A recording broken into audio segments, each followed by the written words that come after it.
जय हिंद साथियों, अपना टाइम क्लासेज में आप सभी का स्वागत है। आज आप सभी को क्लास 12 की फिजिक्स पेपर फर्स्ट के बारे में चर्चा करेंगे। पहला लेसन है वैद्युत क्षेत्र और वैद्युत विभव, इलेक्ट्रिक फील्ड एंड पोटेंशियल।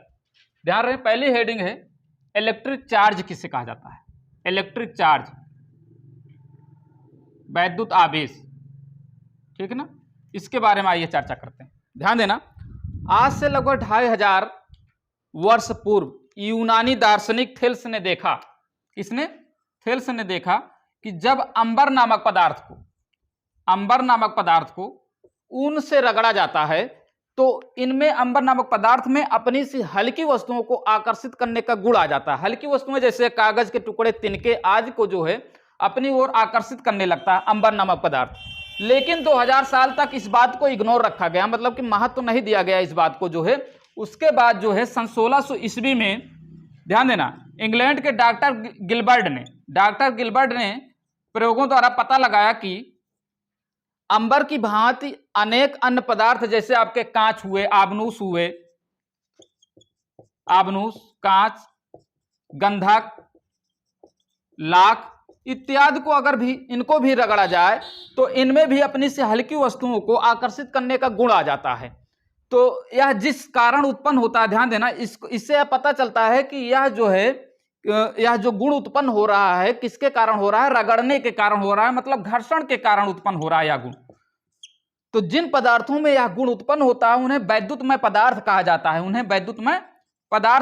है। ये भी आप जानते रहिए, वैद्युतमय पदार्थ कहा जाता है। और जिस कारण यह उत्पन्न होता है उसे वैद्युत कहा जाता है, उसे इलेक्ट्रिसिटी कहा जाता है, वैद्युत कहा जाता है। ये भी ध्यान देना, जब कोई पदार्थ वैद्युतमय हो जाता है तो यह कहा जाता है कि वह पदार्थ है, वह वस्तु जो है आवेश को ग्रहण कर ली है, अर्थात हम कह सकते हैं वैद्युतमय पदार्थ को ही आवेशित पदार्थ भी कहा जाता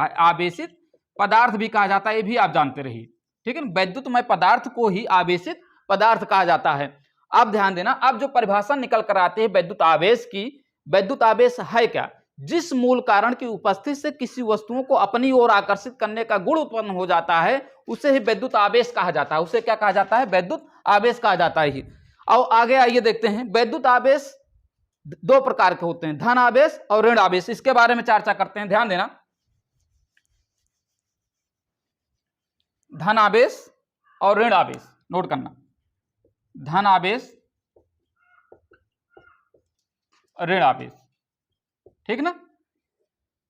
सबसे पहले इसका प्रयोग करके बताते हैं। जब कांच की छड़ को रेशम से रगड़ा जाता है, ध्यान देना, जब कांच की छड़ को रेशम से रगड़ा जाता है तो कांच की छड़ धनावेशित हो जाती है, मतलब आवेशित हो जाती है। और जब आबनूस की छड़ को बिल्ली की खाल से रगड़ा जाता है तो आबनूस की छड़ भी आवेशित हो जाती है। लेकिन इन दोनों प्रकार की छड़ों में जो आवेश होता है वह भिन्न भिन्न प्रकार का होता है। किस प्रकार का होता है? भिन्न भिन्न, मतलब अलग अलग आवेश होता है। जब कांच की छड़ को रेशम से रगड़ते हैं तो कांच की छड़ जो होती है आवेशित हो जाती है, और आबनूस की छड़ को बिल्ली की खाल से रगड़ते हैं, नोट करना, बिल्ली की खाल से रगड़ते हैं तो आबनूस की छड़ भी आवेशित हो जाती है। लेकिन दोनों पर जो आवेश होता है वो भिन्न भिन्न प्रकार का होता है। जब हम देखते हैं, जब कांच की छड़ को बिल्ली की रेशम से रगड़कर इसको एक धागे से बांधकर लटका देते हैं और दूसरी कांच की छड़ को जो है रेशम से रगड़कर इसके पास लाते हैं तो यह जो लटकी हुई छड़ होती है दूर हट जाती है, लटकी हुई छड़ जो होती है दूर हट जाती है। इसी प्रकार जो है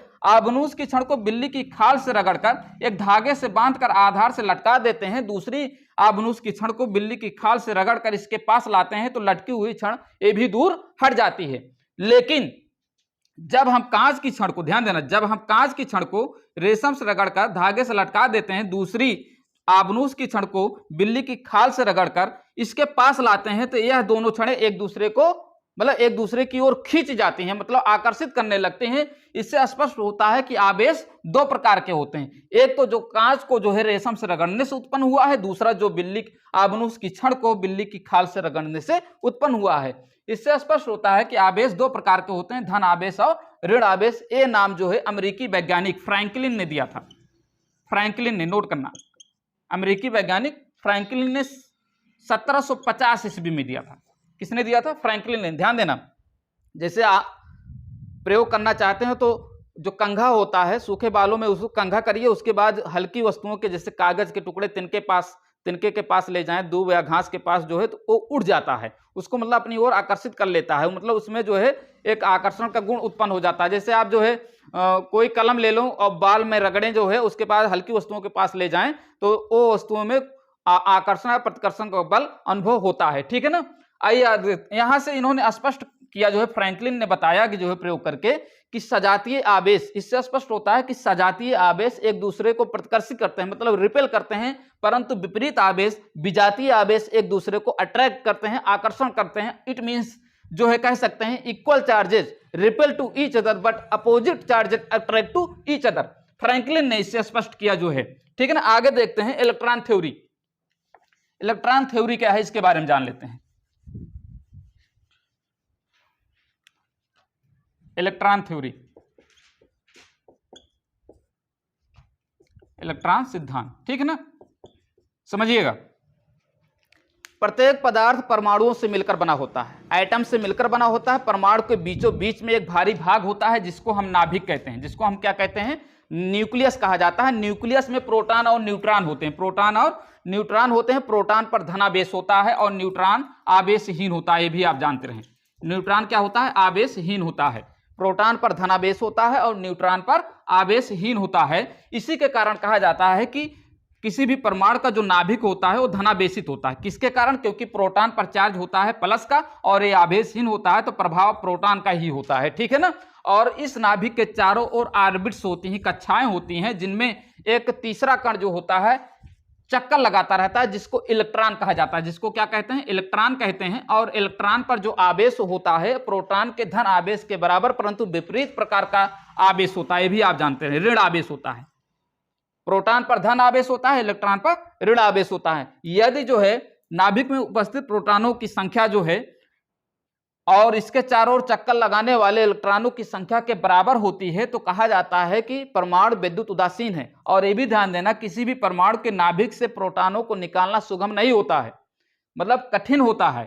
किसी परमाणु के नाभिक से प्रोटॉनों को निकालना सुगम नहीं होता है, ये भी आप जानते रहें। और अगर हम किसी भी प्रकार जो है, किसी भी प्रकार एक या अधिक इलेक्ट्रॉन किसी परमाणु के नाभिक से निकाल लेते हैं, मतलब नाभिक से क्या है, इसके कक्षाओं से निकाल लेते हैं। अगर किसी प्रकार जो है एक या दो इलेक्ट्रॉन जो है इससे अगर हम निकालते हैं, तो इसमें तो यह जो है परमाणु जो होता है वो धनावेशित हो जाता है। जब इलेक्ट्रॉनों को निकाला जाता है तो परमाणु जो होता है वो धनावेशित हो जाता है।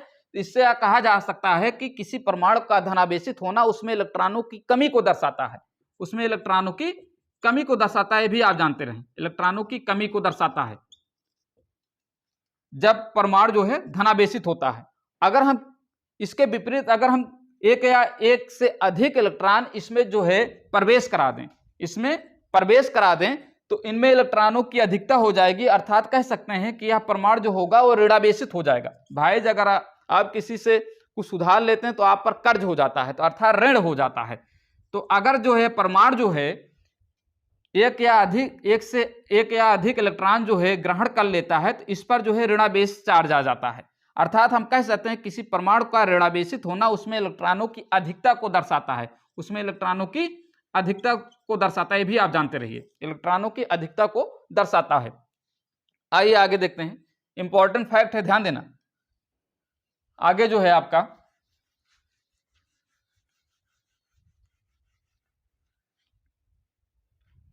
आवेश का संरक्षण नियम, ये भी जान लें, है इसी से रिलेटेड, संरक्षण नियम, ठीक है ना।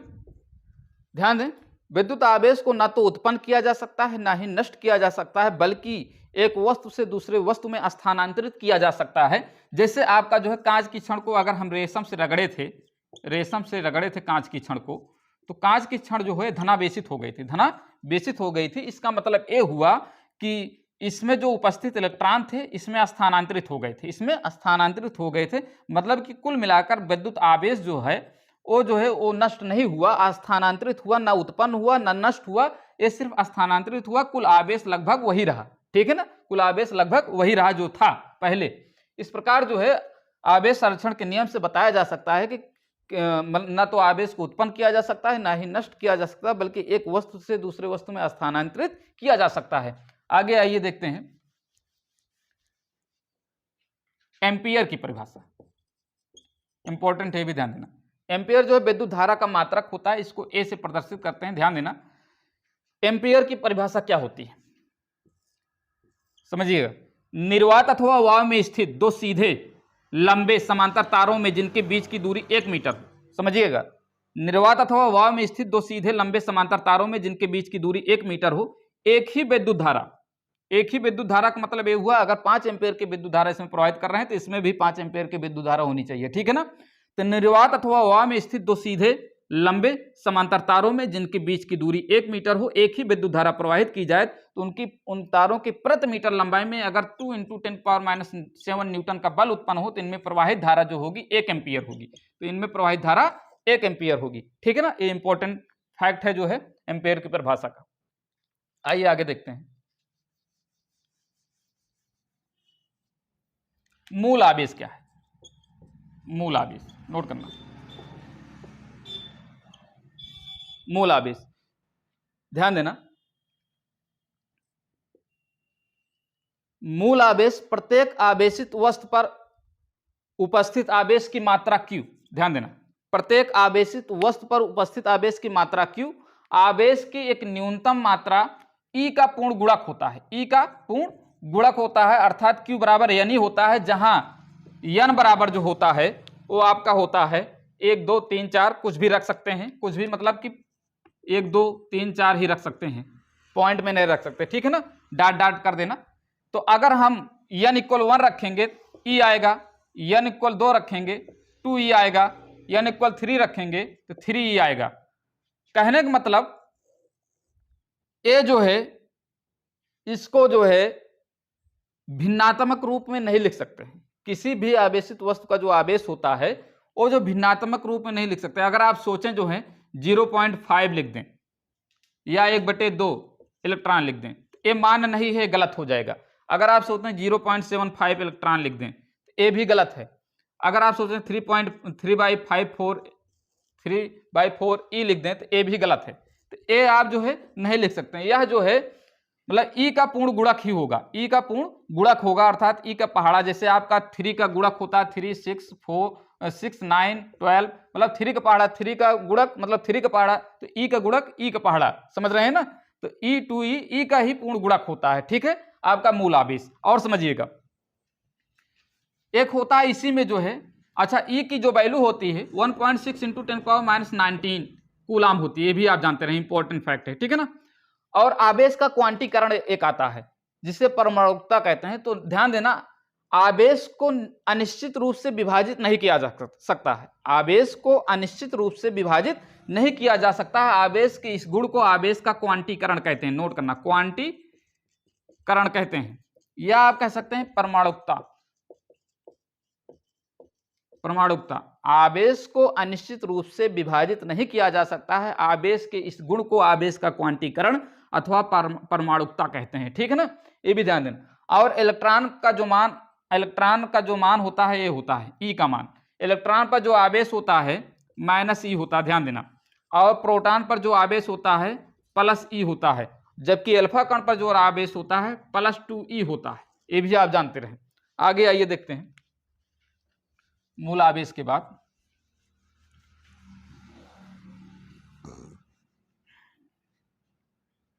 कूलाम्स नियम, कूलाम्स लॉ, ध्यान देना, कूलाम का नियम, ये भी जान लें। कूलाम का नियम होता क्या है? सन 1785 ईस्वी में फ्रांसीसी वैज्ञानिक कूलाम ने किन्हीं दो बिंदु आवेशों के बीच लगने वाले बल के संबंध में एक नियम दिया था जिसे कूलाम का नियम कहते हैं। इस नियम के अनुसार अगर देखा जाए तो दो स्थिर बिंदु आवेशों के बीच लगने वाला आकर्षण अथवा प्रतिकर्षण बल उन आवेशों की मात्राओं के गुणनफल के अनुक्रमानुपाती तथा उनके बीच की दूरी के वर्ग के व्युत्क्रमानुपाती होता है। और इस बल की जो दिशा होती है दोनों आवेशों को मिलाने वाली रेखा के अनुदिश होती है। आइए हम देखते हैं, जैसे आपका जो है दो बिंदु आवेश है, ठीक है ना, एक मान लेते हैं ये आपका +Q1 है, ये +Q2 है, ठीक, और इसके बीच की दूरी अगर देखा जाए तो R है, इसके बीच की दूरी R है। और यहीं एक और दो बिंदु आवेश हैं, ध्यान देना, लेकिन इस पर जो है +Q1 है तो इस पर -Q2 है, ठीक। और इसके भी बीच की दूरी r ही है। अगर जो है सेम आवेश है तो प्रतिकर्षण लगेगा, बताया गया है, और विपरीत आवेश है तो आकर्षण लगेगा, ये भी आपको बताया गया है। समान आवेश एक दूसरे को प्रतिकर्षित करते हैं, विपरीत आवेश एक दूसरे को आकर्षित करते हैं। इसी पर हमने जो है परिभाषा आपको निकालते हैं, ठीक है ना। किन्हीं दो स्थिर बिंदु आवेशों के बीच, किन्हीं दो स्थिर बिंदु आवेशों के बीच लगने वाला आकर्षण अथवा प्रतिकर्षण बल उन आवेशों की मात्राओं के गुणनफल के, उन आवेशों की मात्राओं के गुणनफल के अनुक्रमानुपाती तथा उनके बीच की दूरी के वर्ग के व्युत्क्रमानुपाती होता है। यही कूलाम का नियम है। यदि मान लिया जाए, यदि दो बिंदु आवेश Q1 व Q2 एक दूसरे से स्मॉल r दूरी पर स्थित है, तो इनके बीच लगने वाला जो वैद्युत बल होगा कूलाम के नियमानुसार F proportional Q1 Q2 F proportional upon r square. अगर इसको मिला दिया जाए तो F proportional Q1 Q2 upon r square, ठीक है ना। अगर प्रोपोर्शनलिटी हटाते हैं कुछ ना कोई कांस्टेंट आ जाता है, तो यहां मान लेते हैं k आ रहा है, तो Q1 Q2 upon r square, ठीक है ना। ये अनुक्रमानुपाती नियतांक है। और ध्यान देना प्रयोगों द्वारा इसकी जो वैल्यू होती है k की वैल्यू 9 × 10⁹ न्यूटन मीटर स्क्वायर प्रति कूलाम स्क्वायर होता है। न्यूटन मीटर स्क्वायर प्रति कूलाम स्क्वायर होता है, ये भी आप जानते रहें। अगर जो है ध्यान देना आवेश का जो बड़ा मात्रक होता है कूलाम होता है, लेकिन सबसे छोटा मात्रक देखा जाए तो माइक्रो कूलाम होता है, और एक माइक्रो कूलाम बराबर होता है 10⁻⁶ कूलाम, 10⁻⁶ कूलाम, ये भी आप जानते रहिए। और ध्यान देना अगर जो है आवेश को जो है निर्वात अथवा वायु में रखा जाए तो इनके बीच लगने वाला जो वैद्युत बल होगा, अर्थात k के स्थान पर हम 1/4πε0 ले सकते हैं, इसके स्थान पर 1/4πε0 ले सकते हैं। तो यहाँ अगर हम रखेंगे तो F इक्वल जो आएगा आपका 1/4πε0 Q1 Q2 upon r square, Q1 Q2 upon r square. ये भी ध्यान देना इसकी भी वैल्यू, क्योंकि ये इसकी इक्वल है तो इसकी भी वैल्यू यही होगी जो इसकी वैल्यू है, ठीक है ना। और ध्यान देना F0 को निर्वात की वैद्युतशीलता कहते हैं, निर्वात की वैद्युतशीलता कहते हैं, ये भी आप जानते रहिए, निर्वात की वैद्युतशीलता कहते हैं, ठीक है ना। ये भी आप जानते रहिए निर्वात की वैद्युतशीलता कहते हैं। ध्यान देना यहां से प्रश्न पूछे जाते हैं कि F0 का आंकिक मान, F0 का मात्रक, F0 का बीमा क्या होता है, इसके बारे में आइए चर्चा करते हैं। ध्यान देना इसको भाई मिटा रहे हैं। ध्यान देना सबसे पहले हमको पता है कि 1/4π F0 इक्वल होता है 9 × 10⁹, ये जानते हैं। आंकिक मान निकाल रहे हैं F0 का आंकिक मान, सबसे पहले इसको ध्यान दें, ठीक है ना। F0 का आंकिक मान देखो, हमको इसकी वैल्यू निकालनी है।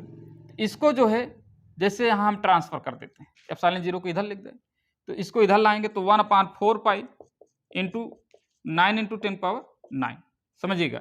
या हम इसको इधर लिख लें, इसको इधर लिख दें, 1/4 पाई की वैल्यू होता है 3.14 इंटू, ध्यान देना 3.14 पाई की वैल्यू होता है इंटू 9 × 10⁹। यहाँ तक क्लियर है F0 को। अब इसको मिटा देते हैं भाई इधर, समझिएगा। अगर जो है इसका इसमें मल्टीपल किया जाए तो क्या आएगा, 9 चौक 36, 36 गुणे 3.14 इंटू 10⁹, इतना आ जाएगा। अगर इसका इसमें मल्टीपल किया जाए तो क्या आएगा, इसको भी देख लेना, 113.04 इंटू 10⁹, इतना आएगा। ध्यान देना इसको अगर हम ऊपर ले जाएं और 1/113.04 गुणे 10⁻⁻9 हो जाएगा, ऊपर जाएगा तब, ध्यान देना ऊपर जाएगा ये तो पावर जो होगी निगेटिव हो जाएगी। अब इससे इसमें अगर भाग देते हैं तो क्या आता है, नोट करना 0.0884642 कुछ करके आता है, देख लेना, भाग दे लेना, जो है कैलकुलेशन कर लेना, ठीक है ना। और गुणे 10⁻⁹, ये ऑलरेडी पहले से। तो ध्यान देना यहां समझिएगा, इसको हम मिटा रहे हैं भाई ऊपर, समझिएगा। अगर इस पॉइंट को 3 अंक इधर लाते हैं, दाएं तरफ ले आते हैं, तो यहां लिखेंगे एप्सिलॉन जीरो इक्वल, ध्यान देना 8.846 इंटू, ध्यान देना कितने अंक लाए हैं, 3 अंक, 10⁻³ हो जाएगा। और यहाँ 10⁻⁹ पहले से, 10⁻⁹ पहले से, आप समझिएगा। ए 5 से जो है बड़ा है तो इसको हम लिख सकते हैं ए एक जुड़ जाएगा 8.85 हो जाएगा, क्योंकि ये 5 से बड़ा है, एक जुड़ जाएगा, ठीक है ना। और 9 3 12, क्योंकि आधार समान है तो पावर जुड़ जाती है, तो 10⁻12 हो जाएगा। अर्थात जो है एप्सिलॉन जीरो का जो मान होगा 8.85 इंटू 10⁻12 होगा, ठीक है ना, इसको ध्यान देना। अच्छा, जैसे मान लें इसकी हम बीमा निकालते हैं, समझिएगा, एप्सिलॉन जीरो की बीमा जैसे निकालते हैं तो आपको पता है यह बराबर होता है 1/4 pi epsilon zero Q1 Q2 अपान R²। ये होता है। हमको इसकी बीमा निकालनी है, इसकी बीमा निकालनी है तो इसको यहाँ रखेंगे, इसको यहाँ रखेंगे तो इसको यहाँ लाएंगे, मतलब पक्षांतर करेंगे तो ये आपका हो जाएगा Q1 Q2, समझिएगा, अपान एफ इंटू R²। और ये जो है आपका नियतांक है, इसकी बीमा नहीं होती है, ये भी ध्यान देना, इसकी बीमा नहीं होती है। तो हम इसकी बीमा निकालेंगे, ध्यान देना, एप्सिलॉन जीरो की बीमा निकाल रहे हैं, समझिएगा, एप्सिलॉन जीरो की बीमा निकाल रहे हैं तो ध्यान देना ये सूत्र है आपका, इस सूत्र से निकालेंगे, ठीक है ना। तो Q बराबर होता है IT, आपको पता होगा Q बराबर IT होता है, Q बराबर IT होता है। तो I विद्युत धारा की जो बीमा होती है A होती है, T समय है, AT हो जाएगी। यहाँ लेकिन 2 बार Q है तो AT मल्टीपल करोगे तो A² T² हो जाएगा, ठीक है ना, A² T² हो जाएगा।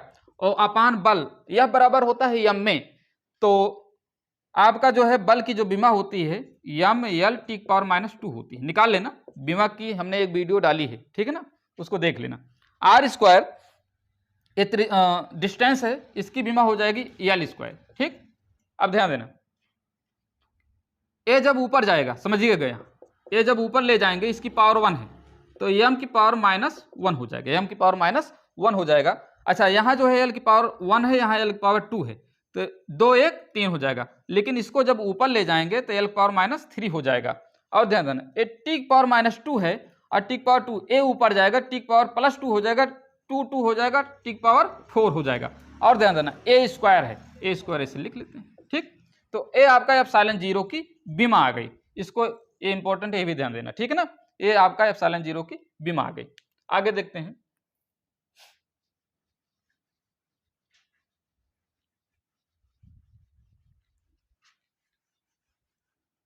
ध्यान देना आपका जो सूत्र बना था 1/4 पाई एप्सिलॉन जीरो, ध्यान देना कोई कुचालक पदार्थ अगर रखा जाए, जो है कुचालक पदार्थ जैसे आपका तेल भी हो सकता है, रबड़ भी हो सकता है, मोम भी हो सकता है, प्लास्टिक हो सकता है, सूखी लकड़ी हो सकती है, तो अगर इनको रखा जाए तो आपका 1/4 पाई मतलब कि एप्सिलॉन जीरो, ध्यान देना इसके स्थान पर K का प्रयोग कर सकते हैं, ठीक है ना, इसका प्रयोग कर सकते हैं। तो Q1 Q2 अपान R², ये सूत्र प्राप्त होता है दो आवेशित वस्तुओं के बीच रखने वाला। K को जो है परावैद्युतांक कहते हैं, जो कि आपका जो है परावैद्युत पदार्थ है, इसको K को माना जाता है, ठीक है ना। और ये भी ध्यान दें, अगर जो है हम इसके स्थान पर एप्सिलॉन जीरो K का स्थान पर एप्सिलॉन रखा जाए तो ध्यान देना यहाँ से एक सूत्र निकल कर आता है K बराबर एप्सिलॉन अपान एप्सिलॉन जीरो, ये भी ध्यान देना। यहाँ से भी एक आध अंकिक 2 अंकिक आपके लगते हैं, जो है ये भी आप जानते रहे, K इक्वल एप्सिलॉन जीरो अपान एप्सिलॉन जीरो, ये भी होता है, ठीक। आगे ध्यान देना, आगे आपका है वैद्युत बल तथा गुरुत्वाकर्षण बल में तुलना करते हैं। आइए देखते हैं वैद्युत बल और गुरुत्वाकर्षण बल, किन्हीं दो आवेशित वस्तुओं के बीच वैद्युत बल तथा गुरुत्वाकर्षण बल दोनों हो सकता है। ध्यान देना, जैसे मान लेते हैं कि r दूरी पर किन्हीं दो वस्तुओं के बीच लगने वाला जो गुरुत्वाकर्षण बल होगा Fg होगा, वो G m1 m2 अपान R² होगा। गुरुत्वाकर्षण बल किन्हीं दो वस्तुओं के बीच लगने वाला, किन्हीं दो पिंडों के बीच लगने वाला जो गुरुत्वाकर्षण बल होगा, जी का मतलब ग्रेविटेशनल फोर्स, ठीक है ना, ये आपका जो है गुरुत्वाकर्षण नियतांक है, Gm1 m2 अपान R² होगा। और किन्हीं दो आवेशित वस्तुओं के बीच लगने वाला वैद्युत बल जो होगा, इलेक्ट्रिक फोर्स, ये आपका होगा 1/4 pi epsilon zero Q1 Q2 upon r square होगा। ये भी आप ध्यान देना, ध्यान देना। आइए हम इसके बारे में तुलना करते हैं, ध्यान देना। वैद्युत बल जो होगा वो आकर्षण अथवा प्रतिकर्षण बल दोनों हो सकता है। वैद्युत बल आकर्षण अथवा प्रतिकर्षण बल दोनों हो सकता है, जबकि गुरुत्वाकर्षण बल केवल आकर्षण बल ही होता है। गुरुत्वाकर्षण बल केवल आकर्षण बल ही होता है। इससे स्पष्ट होता है कि आवेश दो प्रकार के होते हैं, क्योंकि इसमें आकर्षण और प्रतिकर्षण दोनों बल होता है वैद्युत बल में, तो इससे स्पष्ट होता है कि आवेश दो प्रकार के होते हैं, जबकि द्रव्यमान केवल एक ही प्रकार का होता है। और ये भी नोट करना, वैद्युत बल जो होता है, ध्यान देना, ये आवेश के माध्यम पर डिपेंड होता है, आवेश के बीच के माध्यम पर निर्भर करता है, जबकि द्रव्यमान जो होता है ये द्रव्यमानों के बीच के माध्यम पर निर्भर नहीं करता है। और एक चीज ध्यान देना कि वैद्युत बल जो होता है गुरुत्वाकर्षण बल से अत्यधिक शक्तिशाली होता है, बहुत प्रबल होता है। इट मीन्स कह सकते हैं कि इन्हीं दो प्रोटॉनों के बीच लगने वाला जो वैद्युत बल होगा वो गुरुत्वाकर्षण बल से जो है 10⁻36 गुना अधिक प्रबल होगा। समझिएगा कि इन्हीं दो प्रोटॉनों के बीच लगने वाला जो वैद्युत बल होगा वह गुरुत्वाकर्षण बल से लगभग 10⁻36 गुना अधिक प्रबल होगा। वहीं जो है किन्हीं दो इलेक्ट्रॉनों के बीच लगने वाला जो वैद्युत बल होगा वह गुरुत्वाकर्षण बल से 10⁻43 गुना अधिक प्रबल होगा। 10⁻43 गुना अधिक प्रबल होगा, ये भी आप जानते रहिए, ठीक है ना। ये कुछ महत्वपूर्ण फैक्ट थे जिसके बारे में पहला लेक्चर जो है फिजिक्स पेपर फर्स्ट, इसको आप देखते रहिए। जो है आगे हम अगली वीडियो नेक्स्ट लेकर आएंगे जो है। और अगर आप चैनल पर नए हैं तो चैनल को सब्सक्राइब करें, बेल आइकन को प्रेस करें, ताकि हमारी वीडियो का नोटिफिकेशन आप तक सबसे पहले पहुंचे। और इसको ज़्यादा से ज़्यादा शेयर करें। तब तक के लिए जय हिंद।